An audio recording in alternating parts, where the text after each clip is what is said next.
お前な、人を殺しちゃダメだろ。申し訳ありません。殺しました。 1989년 3월 29일 도쿄 내리마구 소년감별소 18세 소년이 조사를 받고 있었습니다. 혐의는 19세 소녀 집단 성폭행. 소년의 이름은 미야노 히로시. 그런데 한 경찰관이 감별소를 방문했습니다. 아야세 경찰서에서 온 형사였죠. 너 사람을 죽이면 안 되잖아? 느닷없는 질문이었습니다. 형사는 착각했던 것입니다. 관내에서 벌어진 강도 살인 사건의 범인으로 미야노를 의심한 것이죠. 하지만 미야노의 반응이 이상했습니다. 죄송합니다. 죽였습니다. 형사는 깜짝 놀랐습니다. 미야노는 자포자기한 듯 말하기 시작했습니다. 고토고 와카스 매립지요. 거기에 묻었어요. 드럼통에 넣어서. 미야노 역시 착각했던 겁니다. 본인의 공범들이 이미 자백했고 경찰이 모든 걸 알고 있다고 생각한 것입니다. 그렇게 일본 역사상 가장 잔혹한 살인 사건의 전모가 드러나기 시작했습니다.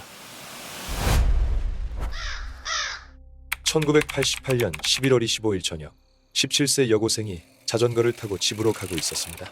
그녀의 이름은 푸르타 준코. 평범한 고등학생. 오늘도 아르바이트를 마치고 집으로 가는 길이었습니다.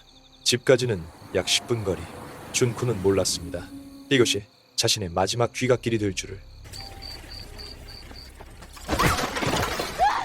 갑자기 누군가 달려와서 준코의 자전거를 걷어차고 도망갑니다. 자전거와 함께 넘어진 준코는 고통을 호소하고 있었는데 뒤에서 오토바이 한 대가 다가옵니다. 18세 소년 미야노 히로시. 괜찮아요? 저 사람 이 근처에서 유명한 불량배예요. 제가 집까지 바래다 드릴게요. 위험하니까요. 준코는 감사했습니다. 고맙습니다. 하지만 이 모든 것은 계획된 연극이었습니다. 미야노와 16세 소년 미나토 신지가 짠 각본이었습니다. 집으로 데려다주는 듯 하더니 미야노는 준코를 한적한 창고로 끌고 갔습니다. 잠깐, 여기는... 조용히 해. 미야노의 표정이 바뀌었습니다. 우리는 극충이야. 야쿠자 조직이라고. 말 안 들으면 가족이 어떻게 될지 몰라. 준코는 공포에 질렸습니다. 제발 살려주세요. 미야노는 준코를 창고에서 폭행하고 성폭행했습니다. 오후 9시 50분경 미야노는 준코를 끌고 호텔로 갔습니다. 그곳에서 다시 한번 준코를 겁탈했습니다. 자정 무렵 미야노는 친구들에게 전화를 걸었습니다. 야, 나 지금 여자애 하나 잡았어. 어떻게 할까? 미나토 신지, 오구라 유즈루, 와타나베 야스시 4명이 모여 상의했습니다. 일단 우리 집으로 데려가자. 부모님은? 상관없어. 우리 집 2층은 내 구역이야. 도쿄 아다치구 아야세 평범한 2층 주택. 미나토의 부모님, 형과 함께 사는 집이었습니다. 미나토는 준코를 2층 방으로 끌고 갔습니다. 너는 야쿠자의 표적이 되었어. 우리 동료가 네 집 앞을 어슬렁거리고 있어. 내가 숨겨줄게. 준코는 무서웠습니다. 미야노, 미나토, 오구라, 와타나베 4명이 모였습니다. 그리고 2명의 친구가 더 왔습니다. 총 6명.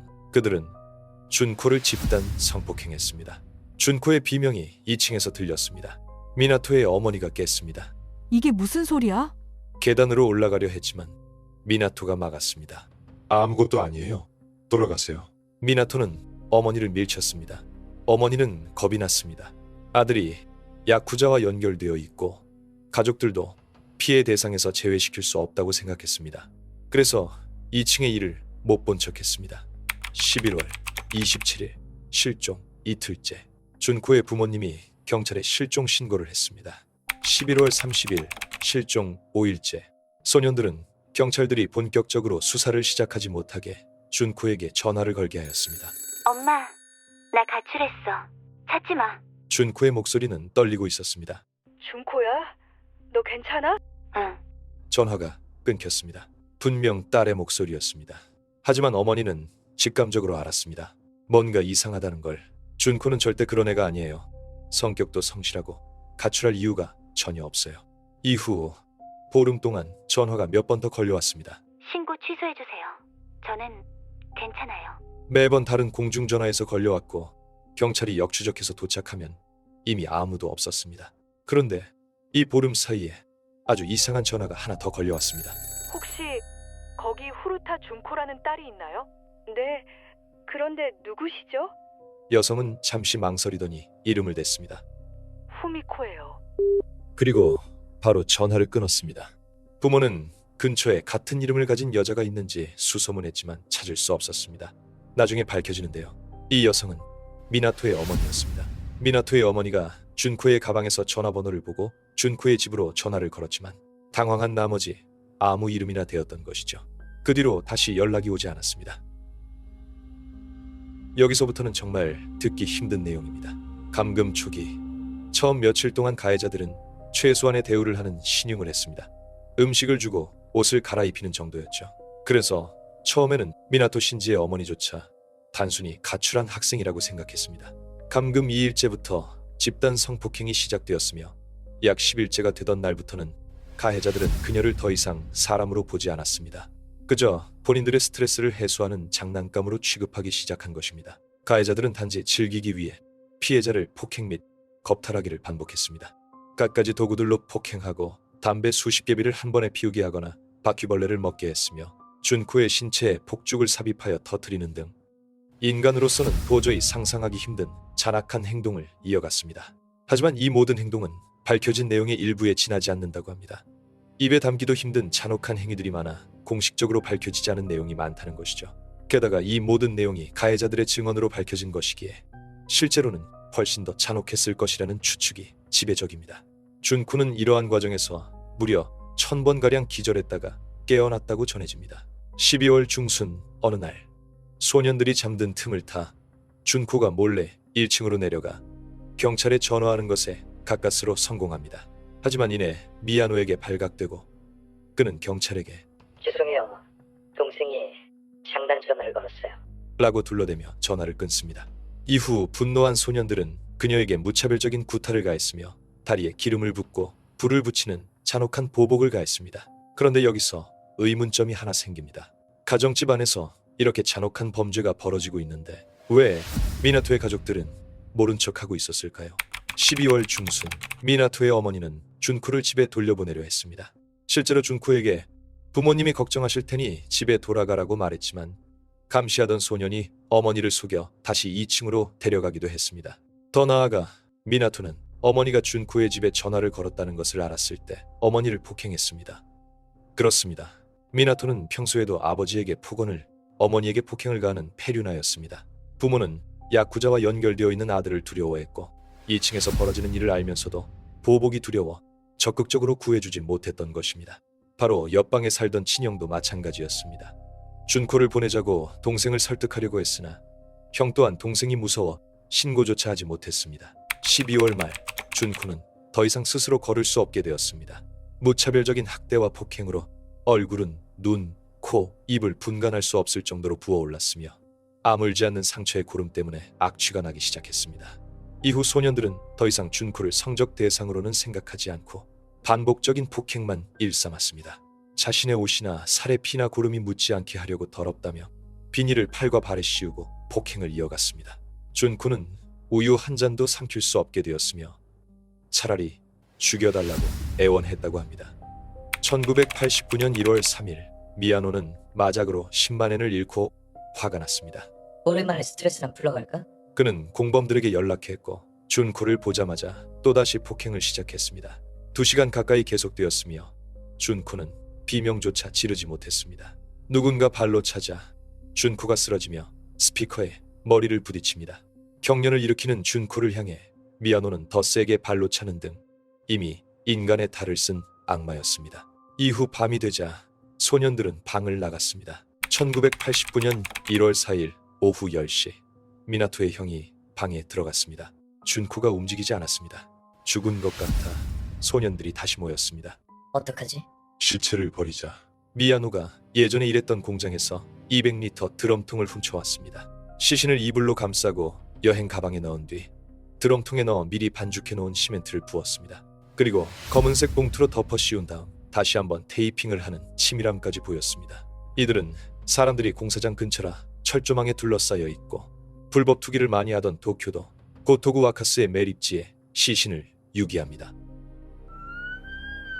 1989년 3월 29일 도쿄만 매립지 고토구 와카스 형사들이 매립지에 도착했습니다. 잡초가 무성하고 불법 투기된 가전제품들이 널브러진 황량한 곳이었습니다. 여기요! 200리터짜리 드럼통, 검은색 쓰레기 봉투로 덮여 있고 테이프로 밀폐되어 있었습니다. 깨봅시다. 망치질이 시작되고 콘크리트가 부서지자 모두가 숨을 멈췄습니다. 여성의 시신, 여행용 가방에 담긴 채 콘크리트에 완전히 감싸여 있었습니다. 베테랑 형사들도 그 자리에서 구토를 했습니다. 얼굴은 알아볼 수 없을 정도로 부어올라 얼굴의 형태조차 분간이 어려웠습니다. 부검이 시작되었습니다. 30년 경력의 베테랑 부검에조차 손이 떨렸습니다. 이런 시신은 처음이었기 때문입니다. 부검 결과 준코의 뇌는 극심한 공포와 고통으로 인해 뇌의 크기가 테니스 공보다 작게 쪼그라들어 있었으며 사망 전 이미 뇌 기능이 정지 상태였을 거라고 추정하였습니다. 전신에는 수백 개의 상처와 화상 자국이 있었으며 임신을 한 상태였습니다. 부검에는 보고서를 쓰다가 펜을 놓았습니다. 이건 인간이 할 짓이 아니야.